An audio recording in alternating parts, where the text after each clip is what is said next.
الذي خلق الأرض والسماء وأنزل من السماء ماء فأخرج به من الثمرات رزقا لكم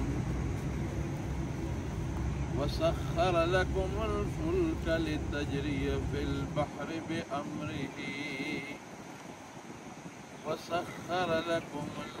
الأنهار وسخر لكم الشمس والقمر دائبين وسخر لكم الليل والنهار وآتاكم من كل ما سألتموه وإن تعدوا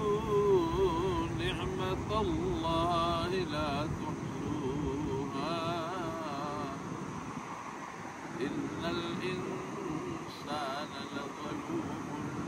كفار. صبر البين يا عمتنا خذ من الأخير الله دې قدرتونو ته دې غرونو ته وګورئ دا دې معلومه کړئ چې الله